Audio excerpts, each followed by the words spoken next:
All right, welcome back into the Fairview Social Podcast. This is Chester Boom Part 4. We're 4 episodes into this. Thank you guys that have been listening. As I've mentioned before, you can check out these songs on Apple Music, Spotify, Amazon, any of those places that you stream your music. So thank you guys for listening. I'm noticing that currently this week, Meteor Showers is the top streaming song off that album, which I think is interesting. Which usually people go for the Calm Me Down or Squid or something like that. But in any case, thank you guys for listening to it.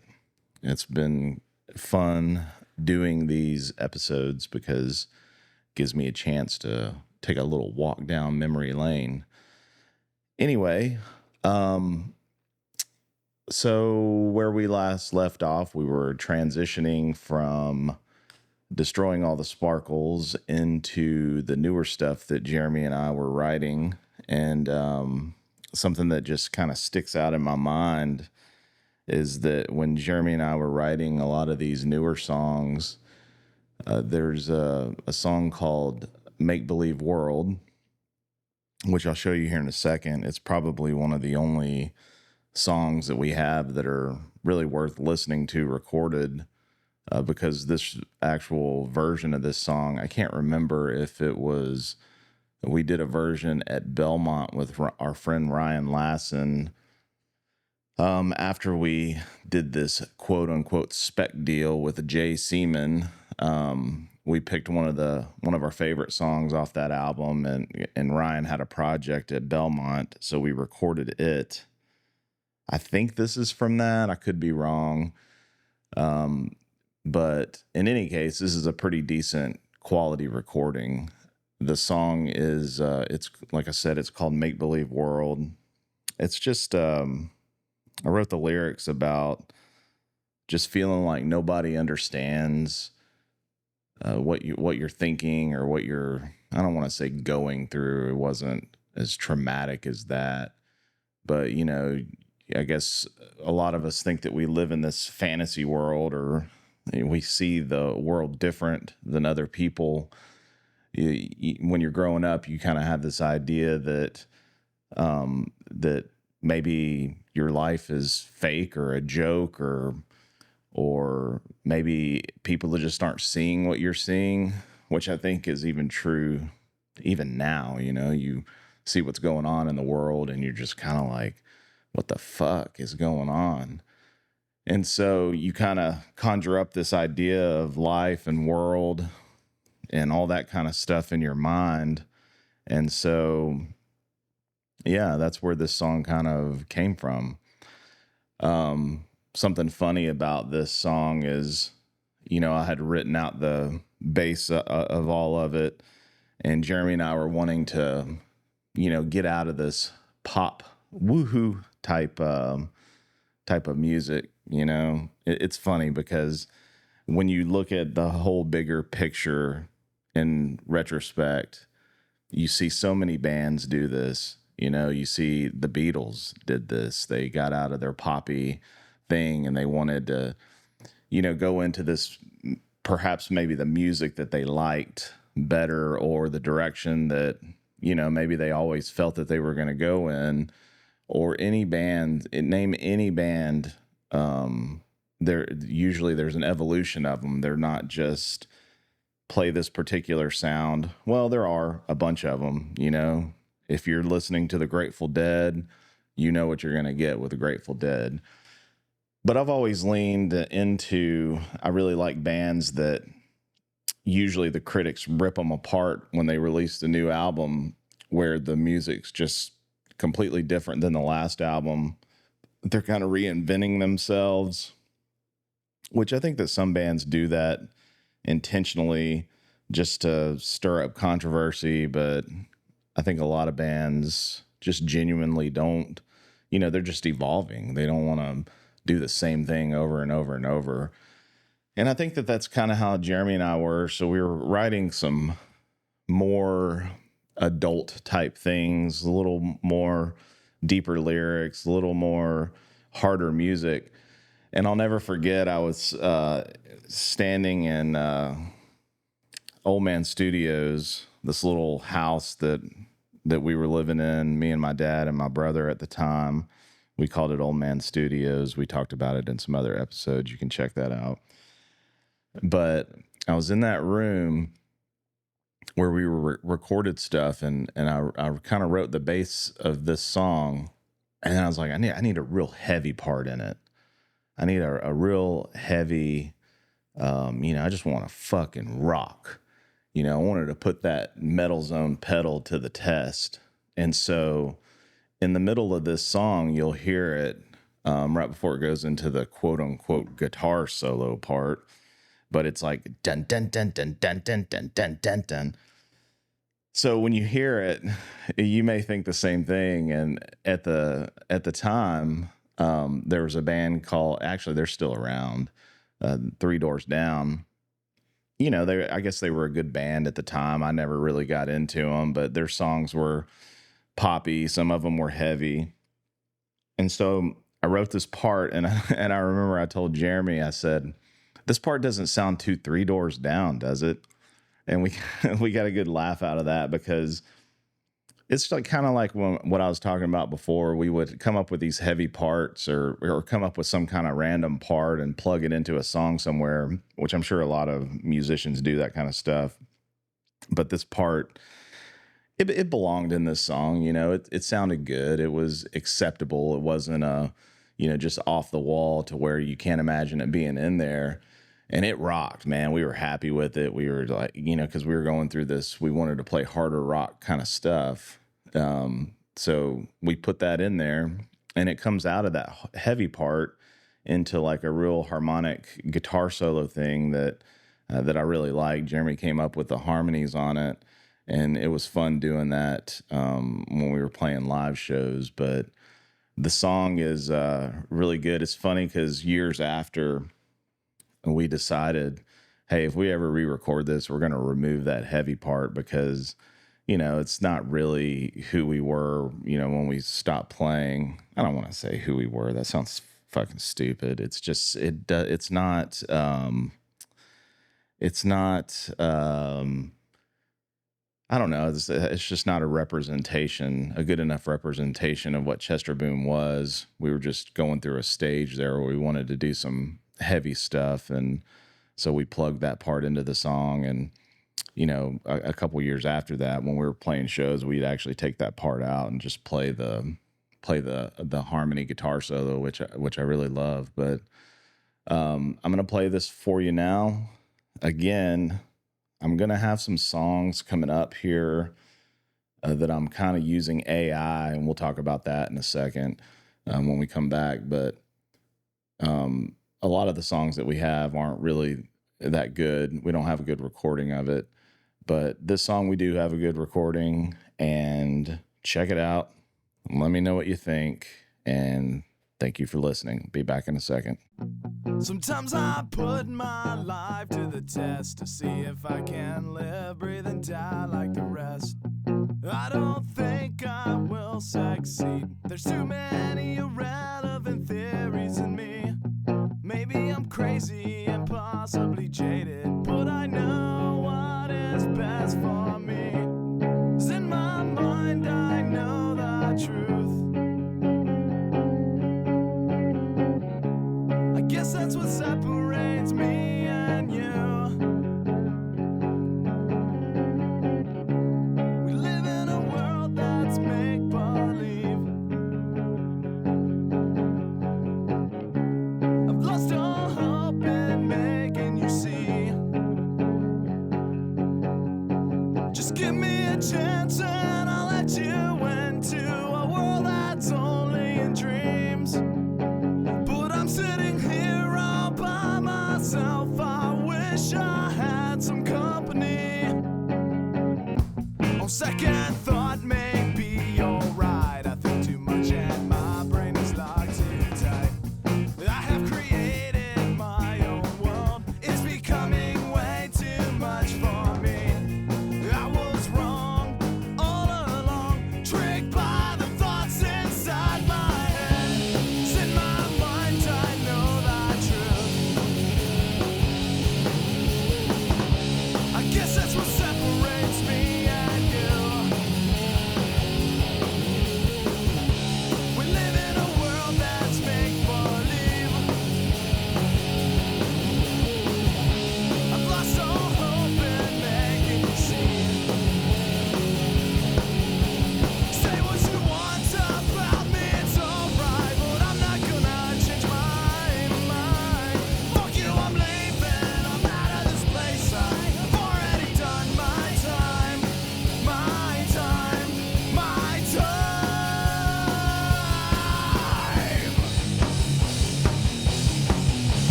All right, welcome back.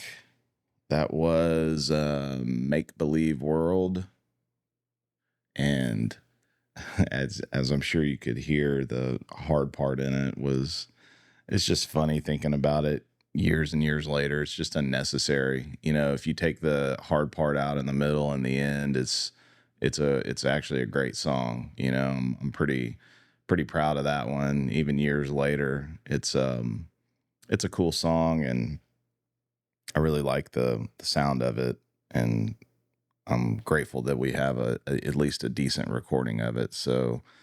Um, so yeah.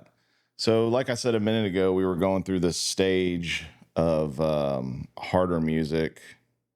Not really. I don't want to really say harder music. I think that we were kind of combining the quirkiness with some heavy riffs, I guess is what it was. But that song was one of the ones that had that. We had a couple of other songs, one called London Bridge that was kind of heavy. I think that the reason that we did that is because at the time bands like Korn and obviously Metallica back then, and just a lot of really heavy bands were really popular at the time. And I don't think that we were intentionally trying to fuse geeky Weezer pop with harder music. It's just, as I said before, my influences were, pretty alternative, things like Foo Fighters and Weezer and Smashing Pumpkins, and I loved Korn, and I was getting into some of the heavy stuff. And Jeremy leveled me out with the more punk, faster type things, and we just did a good job of leveling each other out. But then Jeremy came to me with a song called Brain Wedgie that was just like probably the heaviest song that we have. I'm not gonna show it today. I need to work on a version of it to make it sound a little bit better, because the only good thing I have of it is a live recording. But that brings me to my next point. What I was saying a minute ago. You know, it's crazy to think that I was sitting there thinking a few weeks ago, I'm like, man, I just wish that I could have these tracks and I can remix it and just do it all myself. Well, funny enough, for those of you out there in the world of music and mixing, and you probably have known this for a while, I think it's just gotten better here recently, that you can take what they call the stems of a song. So you can upload an MP3 into an AI thing, and it will extract all of the different tracks. So it'll pull the drums out. You can even pull like the hi-hat and the bass drum and the cymbals and all that kind of stuff out. And you can pull out the bass and the guitars.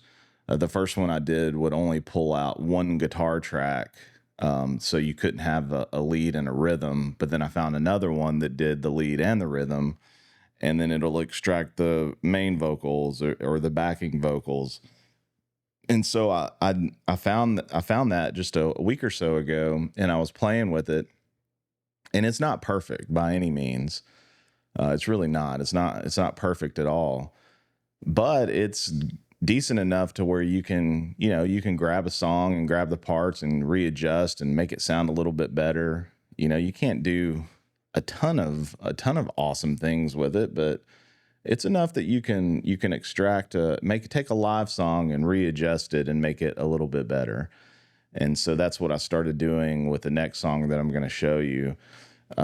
It's called I don't remember what the program's called, but I started playing with it a little bit and dumping it into DaVinci Resolve.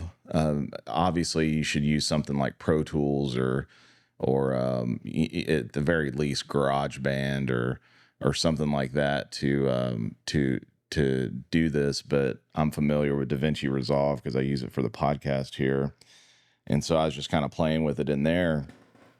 And the sound isn't too bad. I can't really say that it's the best thing in the world, but if you are trying to get a decent copy of something to listen to, that's definitely an option that you have there. So I did that with this next song called The One That Got Away, and this is just a rough version of it. It's not a even what I would call a final version of me playing with it to say, hey, this is good enough to put on a streaming service or something like that. But the song, like I said, is called "The One That Got Away." I'm going to show it to you here in a second. But this song right here is probably, I don't know, probably one of my top 3 favorite Chester Boom songs. And this is definitely a Jeremy song. He brought it to the group, and we were playing this, and man, the guitar lick in it, just the intro guitar, just it kind of got not a country twang, but it's got a twang to it, and it's just so, I don't want to say poppy because it's not poppy. It's just got a good hook. It's got just the greatest hook, and it's I don't know, it's just a great song. I'm going to show it to you and you can be the judge of it. But then the guitar solo in it is just Jeremy 100% just being awesome. And this version of it, I pulled the stems and rearranged and took out all my dumb screaming. Jeremy and I both were screaming in the song. This is a live song when we played at the Muse. I mentioned the place on the last podcast.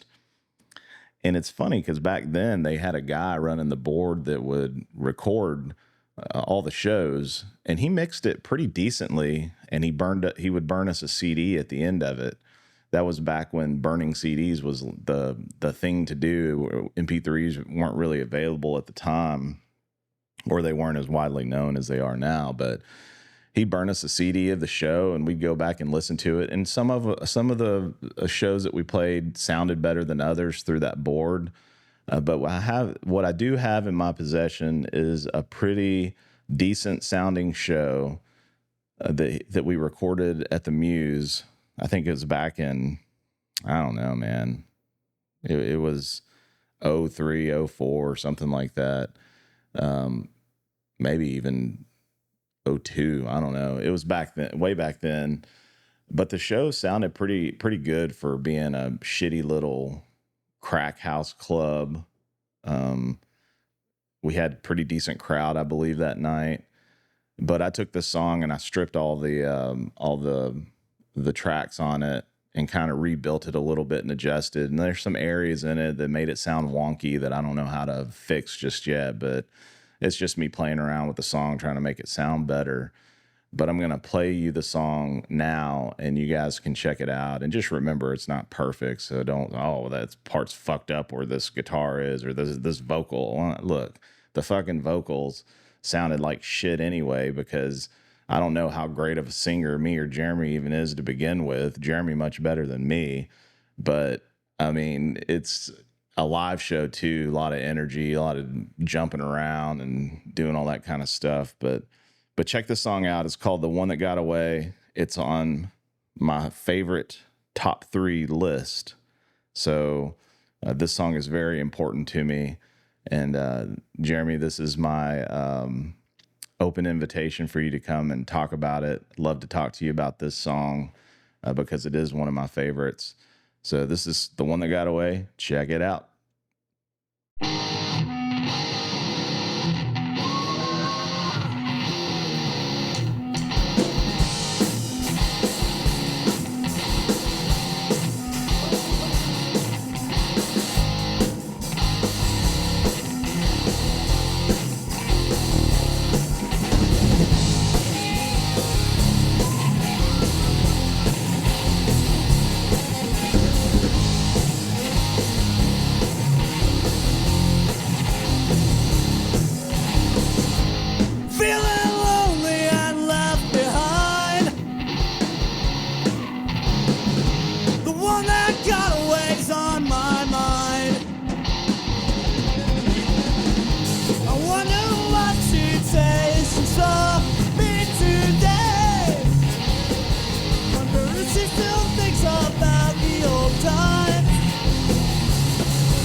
She'll hear it on the radio.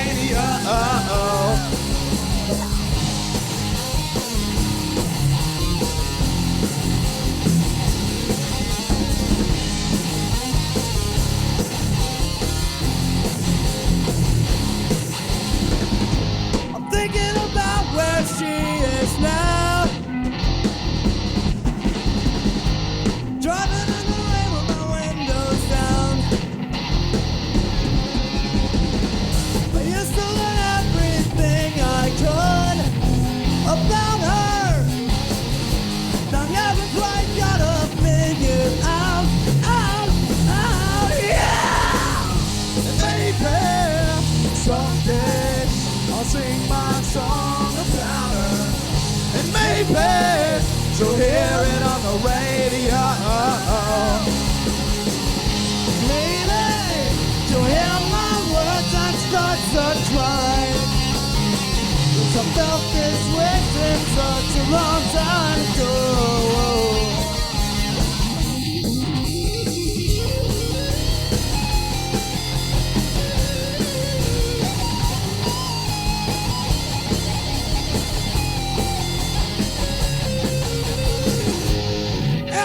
Justin, Matt, and Nate.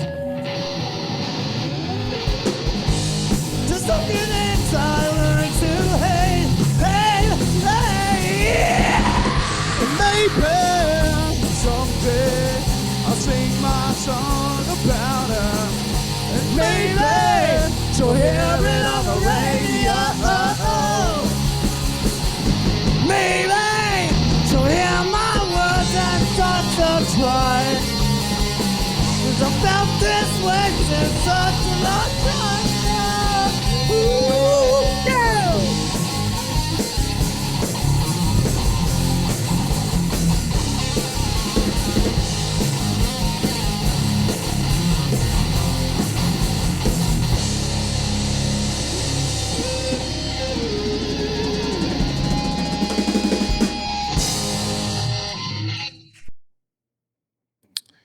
All right, welcome back. That was The One That Got Away. Really cool song, man. I don't know. It may be cheesy to some people, but, you know, it's just a great song. I love that guitar lick. Jeremy was a master at doing guitar licks like that. But that was a really cool song. Again, sorry that the recording's not the best, but it's one of my favorites, so I wanted to show everybody. So yeah, we'll wrap up this episode here in a second.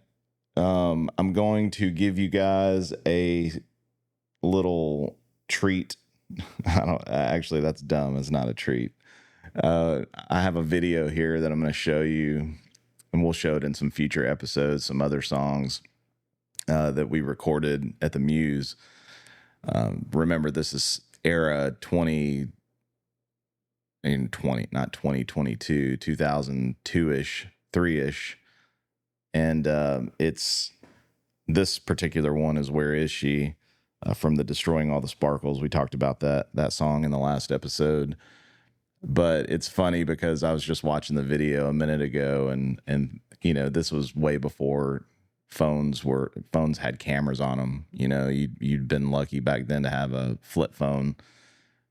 Well, I guess flip phones were like, if you had a fucking Razor, you were the man back then. But this video is funny. I think our friend Jesse took this video, and there's some effects and stuff that go on. I don't know if it's in this particular video, but in some of the ones that I'll show in the future. But that effect was built into the camera. You know, it's like one of the camcorders that you hold, and its selling point was like, oh, I have this effect of being at a live concert where it's kind of like, you know, makes it all colorful and spotty and fucked up looking. But I think that it's really funny.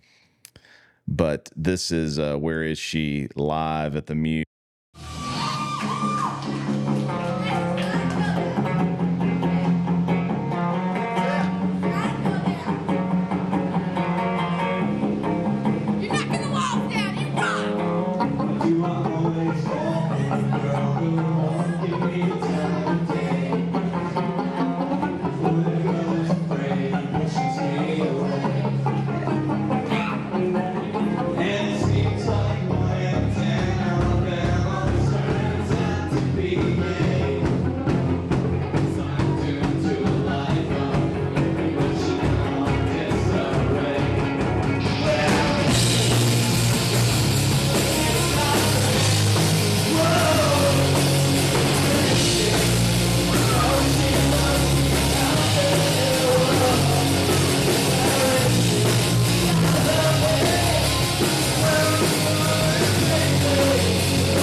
you can see we were young bucks back then. But I appreciate you guys hanging around, listening to these. If you are listening to them, I don't know. Check out the songs, like I said in the beginning, on any of your streaming platforms. Hopefully one day we can re-record these songs for nothing for me other than to have a final copy of all of these great songs. Even when as we do this series here, or as I do this series here, you won't hear all of the songs. There was a lot of Chester Boom songs, and a lot of them didn't get recorded. Jeremy probably still has notes of everything. And Jeremy, even if you have some decent recordings or something that I don't have, or Jamie out there, anybody out there that has good recordings, all right, you know what? I don't even care if they're good recordings. If you have any recordings, send them my way so we can put them in the Chester Boom vault. And maybe one day we'll record these albums over, or one big ass album with 100 songs on them. But that would be awesome. And I appreciate everybody listening. Check out the Fairview Social Podcast website at www.thefairviewsocialpodcast.com. Check the video out on YouTube if you're listening on a podcast, or if you are watching the video on YouTube, check out the audio on Apple Podcasts, Spotify Podcasts, any of those places. Anywhere you can find it, that's where we'll be. And I am very appreciative of all the support over the years with the music.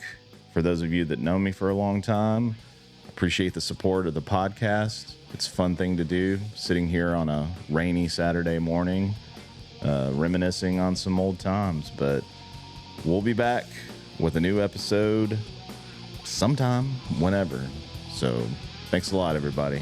See you soon.